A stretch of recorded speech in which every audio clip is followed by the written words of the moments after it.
So I have decided to cook in my cast iron skillet, and you will see that periodically this year. So a cast iron test, something you could cook in your Dutch oven.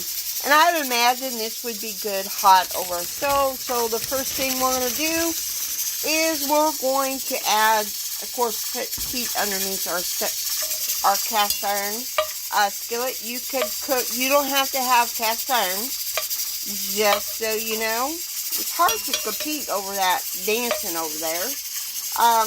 So I have diced up some bacon, and it only called for 4 strips. I got about a half of a package that I cut up, and if you notice, this is peppered bacon.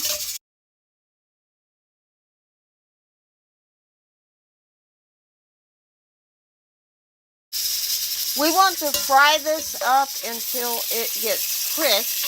So, and of course, we're going to stir this a lot of times. So, we are making bacon, beef chili, but instead of beef, I'm using venison. So, I have gotten my bacon crisp. In reality, I should be draining this. I'm not going to drain it. I'm going to add my onions and watch out for the spray. Then I am going to add some, going to add my venison to that, which is halfway frozen. And we're going to cook that a little bit before we add our next ingredient.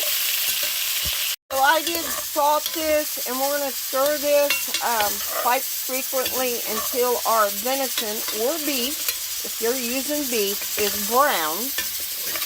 So I'm going to get that done.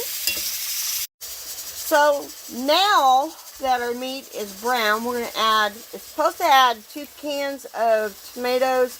I'm not doing that. I'm adding 1 can of tomatoes and 1 jar of homemade chili sauce, because it did call for 2 or 3 tablespoons of chili sauce, and I wanted to make sure it got all in there.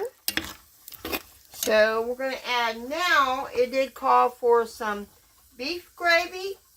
I'm not doing that. I'm going to add some beef deer broth, some broth to that. So now we need to bring this to a boil. So we're about to boiling. And it probably won't be as thick as if I were to put gravy in it, but I don't want to put gravy in it. I want to use venison broth or deer broth or whatever you want to call it. About time to put the other ingredients in it. Now that we're boiling, we're going to add a can of corn. It did call for frozen corn. I don't have frozen corn, so I've got a can of corn. Going to add, get my bowl over here, some potatoes that have been diced up, and about 3 carrots that's been chunked up. And then we're going to let this simmer. I'm going to lower the heat down, stir in the carrots and the potatoes. I did have the potatoes soaking in water just so they wouldn't get brown. Just a tip, if you got potatoes and you cut them up, soak them so they won't get brown. So I'm going to stir that in and let it simmer. So this is tonight's supper, is a bacon venison chili. Yum yum on a cold December day. I'm actually filming this in December, just so you know.